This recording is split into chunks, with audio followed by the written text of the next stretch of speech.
Bonjour, aujourd'hui nous allons traiter donc des tabulations.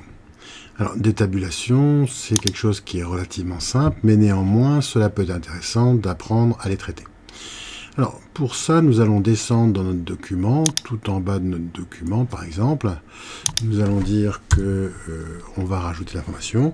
Et qu'est-ce qu'on va rajouter? Pour aller plus loin par exemple, alors dans le cas d'un document généré de façon plus basique, c'est-à-dire un mémoire ou autre chose, pour aller plus loin, on aurait pu s'appeler par exemple la bibliographie ou la webographie, comme on voit de plus en plus apparaître. Donc ici, j'ai quoi? Je vais mettre des informations pour aller plus loin. Alors, comme j'ai déjà tapé mon texte, je vais gagner un peu de temps en le copiant-collant.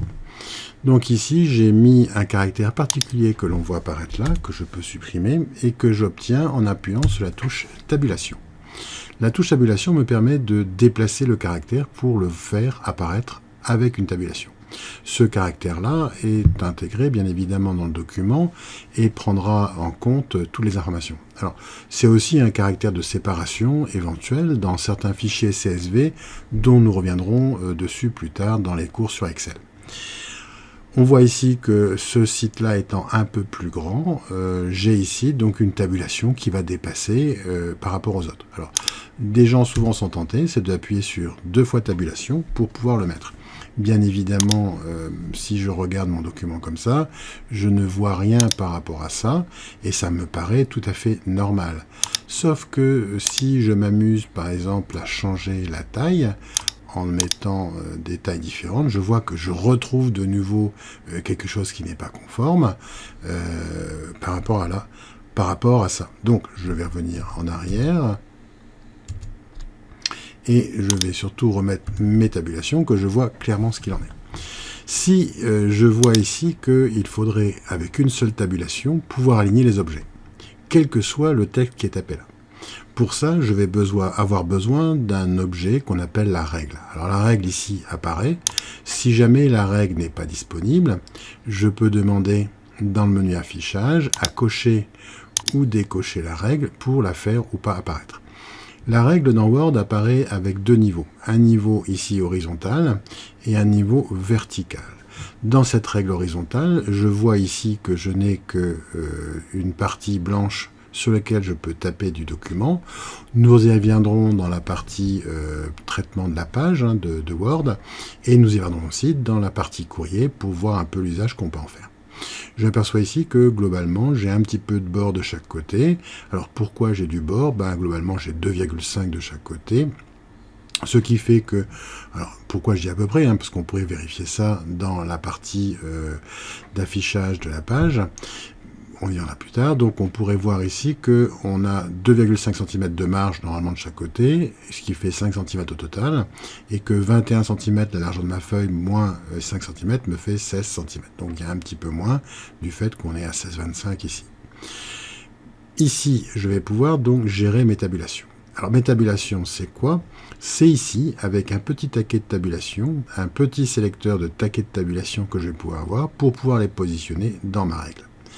Alors, comment cela fonctionne? Déjà, vous avez possibilité de pouvoir sélectionner le taquet de tabulation. Le premier sélecteur de taquet de tabulation ici est un sélecteur de tabulation donc, où la tabulation est alignée à gauche.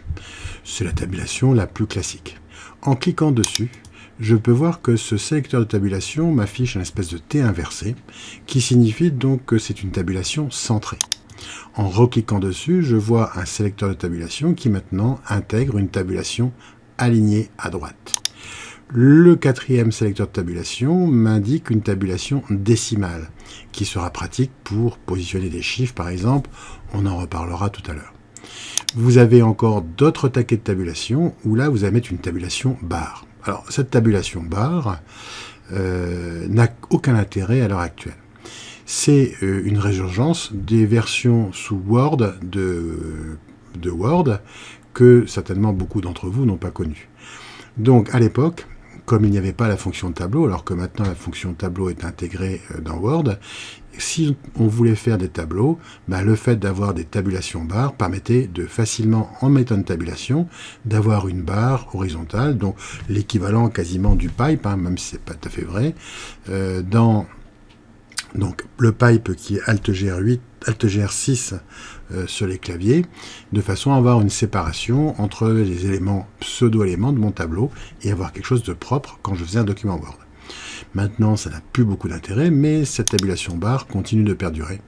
Vous avez aussi des tabulations que l'on peut choisir ici, dont on parlera tout à l'heure, ou dont on parlera peut-être dans la partie courrier, pour pouvoir changer les marges de la page. Donc, on revient ici avec notre sélecteur de tabulation. Nous allons pour l'instant commencer avec une tabulation de type aligné à gauche, ce qui est souvent le plus classique.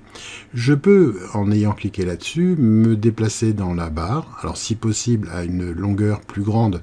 Donc je vais sélectionner mon tableau pour ne pas être embêté et avoir donc la même chose pour l'ensemble de mes lignes. J'ai toujours mon sélecteur ici aligné à gauche, et en cliquant dans la barre en haut, je vais pouvoir cliquer sur un chiffre, et en cliquant juste dessous, je vois apparaître un chiffre, et automatiquement, tous mes éléments sont alignés. Je pourrais augmenter la taille de la police, ça ne changerait rien, sauf à partir du moment où org, ici, pousserait le L de le gîte, de le site du gîte, à aller plus loin. Mais autrement, tant qu'on restera dans des limites ici imposées, il n'y a pas de souci, notre truc sera bien aligné.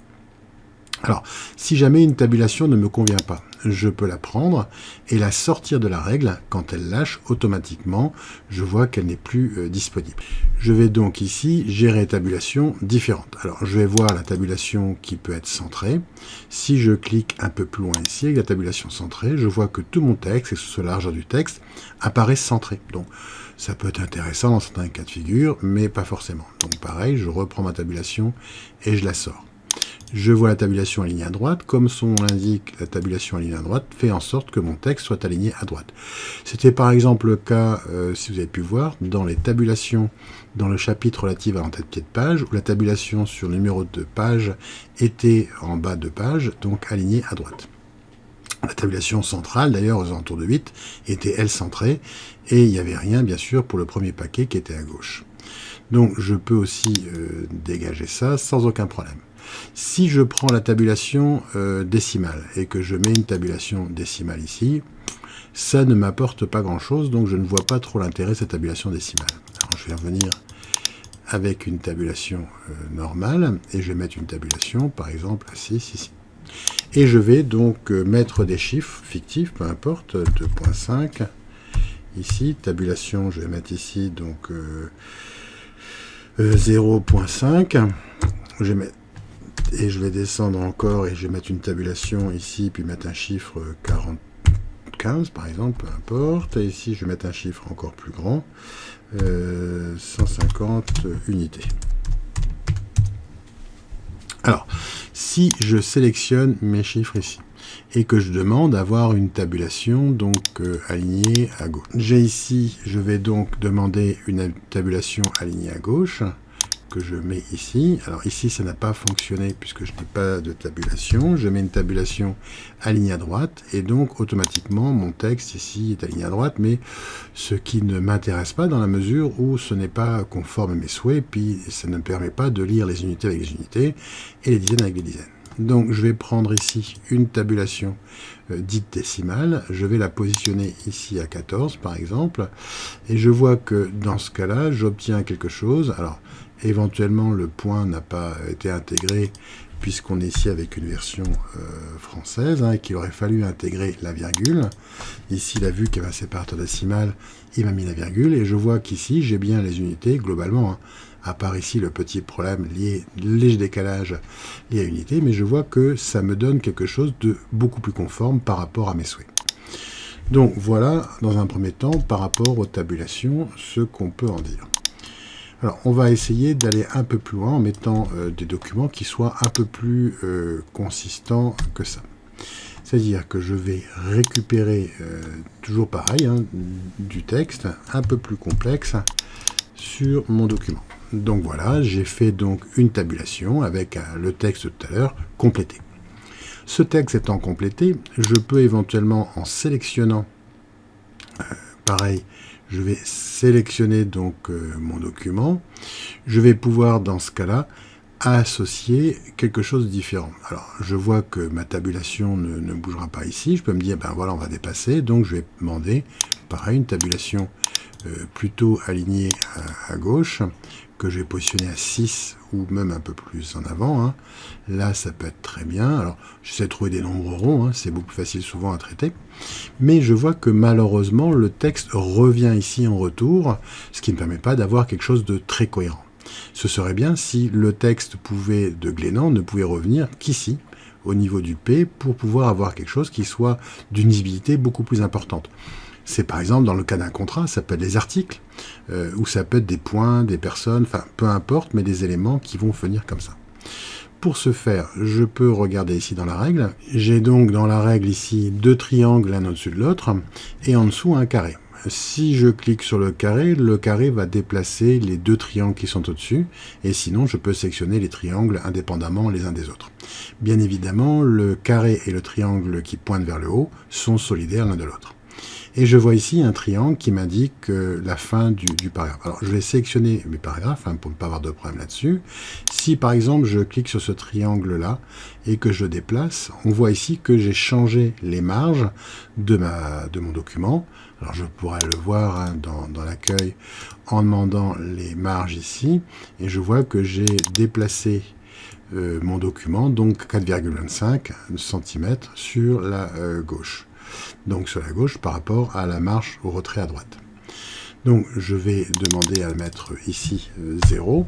Je n'ai pas besoin de mettre la mesure, le fait de mettre 0 automatiquement, si je reviens dessus les marges de paragraphe, il a remis l'unité de mesure par défaut qui est le centimètre. Alors attention, si vous avez une version anglaise, l'unité de mesure n'est pas forcément, ou dans notre pays, l'unité de mesure n'est pas forcément toujours le centimètre. Donc dans cette règle, je peux aussi bien évidemment déplacer le carré, et dans ce cas-là, je vois qu'en mettant un 4 cm, alors peut-être pas, parce que c'est peut-être moins précis ici, mais si j'ai réussi à mettre 4 cm de ce côté-là, je vois que dans ce cas-là, on a un décalage de 4 cm. Je peux aussi demander, pourquoi pas, à faire revenir la première ligne au départ. D'accord, je refais revenir la première ligne au départ, et de ce fait, on voit ici que j'ai un retrait et que mon document ne dépassera pas ça par rapport à ma première ligne. Alors, c'est-à-dire que si je reclique ici, je vois que j'ai à gauche rien, à droite rien, et que par contre, j'ai un système ici suspendu. Alors, il peut être soit suspendu, soit retrait de première ligne, de X centimètres. Bien évidemment, on a vu que c'est pas suffisant ici, donc je vais pouvoir augmenter ce chiffre-là en mettant, pourquoi pas, 5 cm ou 5,5, je ne sais plus ce qui sera adéquat. Et je vois que malencontreusement ici, je suis passé à 5 cm, alors que ma tabulation était ici à 4,5, donc j'ai un retrait qui n'est pas terrible. Si je dégage ma tabulation ici, qui n'a donc plus rien à voir, je m'aperçois que j'ai quelque chose de tout à fait correct par rapport à ça. Quel est l'avantage de cette méthode? C'est que quand je clique à la fin, puisque je suis ici avec les retraits, j'ai plus de tabulation, mais quand je vais appuyer sur Entrée, je vais pouvoir taper du texte, et quand j'appuie sur tabulation, je me positionne automatiquement ici, puisque j'ai mis toujours mes retraits de première ligne, et je vais donc avoir ici la possibilité de continuer à taper sans aucun problème mon système. Alors, cette méthode est intéressante. Si vous voulez revenir au départ, vous avez la possibilité, soit en demandant les styles ici, à sélectionner votre dernier style que vous aviez tapé avec n'importe quoi, une tabulation et puis n'importe quoi derrière, à demander à sélectionner votre texte et à demander à effacer tout pour venir avec un document normal, mais ça vous oblige d'avoir la palette des styles disponible et de demander normal.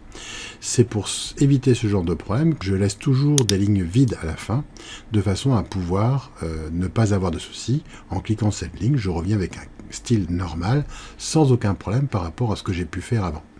Bien évidemment, j'aurais pu enregistrer ce style si j'ai plusieurs fois cette information-là à mettre dans mon document pour créer un style qui s'appellera article ou liste de sites ou comme je veux, de façon à pouvoir par la suite remettre la même chose si ça intervient dans le document à un autre moment. Donc voilà ici terminé la notion de tabulation. Alors, cette notion de tabulation est intéressante. Nous allons néanmoins aller un petit peu plus loin en essayant de voir la notion de point de suite. Je vais donc pour cela continuer un petit peu, reprendre la partie qu'on a vue précédemment, je laisse une ligne vide, hein, et j'ai de nouveau mes documents, on sait le faire, on va mettre une tabulation alignée à gauche à 6 cm, si on veut que ce soit à peu près centré, à peu près équivalent au reste, on peut le mettre à 5 ici, voilà, pour avoir quelque chose de peut-être plus cohérent. Maintenant, si j'ai un peu d'espace entre eux, il peut être souhaitable de mettre des points de suite. Alors les points de suite, ce sont donc des petits points qu'on va mettre. Attention, bien évidemment, ce n'est pas des petits points que je mets à la main comme ça, hein. Sinon, quand je retape du texte après, les petits points vont décaler tout et ça ne se fera jamais. En principe, les gens qui mettent des petits points ne mettent pas non plus de tabulation, donc il y a moins de soucis. Si je veux avoir ici, je peux, en demandant dans le menu paragraphe, tabulation, et je vois ici que j'ai ma tabulation qui est à 5 cm, qui a été positionnée. Cette tabulation, elle a un alignement gauche décimale, centré, barré droite, hein, que je vais pouvoir changer par rapport à ça. Le taquet par défaut est à 1,25, c'est-à-dire que je pourrais éventuellement mettre un taquet différent, ce qui veut dire que si dans un document, je mets un taquet, je déplace de 1,25, si j'en mets deux, je me déplace dans ce cas-là de 2,50, etc. Et ici en dessous, je vois apparaître les points de suite. Alors les points de suite, par défaut, il n'y en a aucun. Vous avez aussi d'autres points de fuite qui sont disponibles. Vous avez le numéro 4. Alors le numéro 4, je trouve un peu lourd. Souvent, par rapport à ça, hein, c'est pas terrible. Ça alourdit énormément de documents. Le numéro 3 peut être utilisé, par exemple, si vous voulez mettre un truc découpé selon le pointillé. On pourra voir l'exercice tout à l'heure. Et vous avez aussi donc les points de suite de type numéro 2 que j'utilise de façon préférentielle. Alors, une fois que vous avez cliqué là-dessus, vous êtes donc sur tabulation, vous demandez des points de suite de titre 2 et vous cliquez sur définir. Il ne reste plus qu'à appuyer sur OK et on voit automatiquement les points de suite qui apparaissent. Je vais déplacer ici ma tabulation. Vous voyez que les points de suite suivent sans aucun problème. Ils se régénèrent pour que je dispose de quelque chose qui soit cohérent. Et si je retape du texte ici, pour retaper n'importe quoi, automatiquement, les points de suite diminuent. Donc, ça me permet d'avoir des points de suite sans aucun problème. Vous avez peut-être remarqué ces points de suite au niveau des pages dans le sommaire, hein, qui permettent d'avoir quelque chose.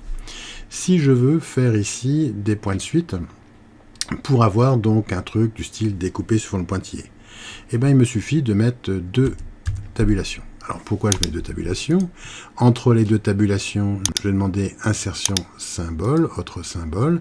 Dans autre symbole, je vais pouvoir sélectionner des ciseaux. Il y en a un ici qui est un petit peu, qui correspond bien à ce que je souhaite, et j'intègre mes ciseaux. Jusqu'à là, tout va bien. Je ferme. Je vais donc sélectionner de nouveau ma ligne, et je vais positionner un taquet de tabulation aligné à gauche à 5 par exemple, et pourquoi pas un autre aligné à droite et que je vais positionner, alors je peux dégager dans mes styles, mais je vais pousser simplement. Alors je peux difficilement cliquer sur le bord ici. Hein, ça ne marchera pas, ça me permet de sélectionner l'objet. Donc ce que je fais, je ne m'embête pas, je clique ici avant la fin, j'ai positionné mon taquet de tabulation, je dégage ça tout compte fait, et je vais pouvoir dans ce cas-là déplacer mon taquet pour qu'il aille se positionner à la fin. J'ai donc mis mes deux taquets de tabulation. Si je reviens dans l'accueil du paragraphe, rien ne m'empêche de nouveau de demander tabulation, de dire que à ce niveau-là, la tabulation est définie, et pareil pour celle-ci, elle est définie, et je dis OK. L'avantage est donc un truc découpé sur le pointillé. Alors, c'est vrai que j'aurais pu aussi rester appuyé sur tirer, tirer, tirer, et obtenir tout un tas de systèmes par rapport à ça. Sauf que ici, l'avantage, c'est que maintenant, si jamais ça ne me plaît pas, rien ne m'empêche de déplacer les ciseaux à droite, à gauche, en fonction de là où je souhaite les placer. ça ne change rien à mon système. Et si je me dis, ah bah c'est trop petit, je veux changer la taille, et ben pareil, je change la taille, je passe avec n'importe quelle taille, et il n'y aura pas de souci, j'aurai les taquets de tabulation du début jusqu'à la fin, donc de 0 à 16 cm sur ma ligne. Et mes ciseaux correspondent toujours au bon endroit. Et je n'ai pas à supprimer, effacer, etc. Donc c'est quelque chose qui est à ce niveau-là relativement pratique.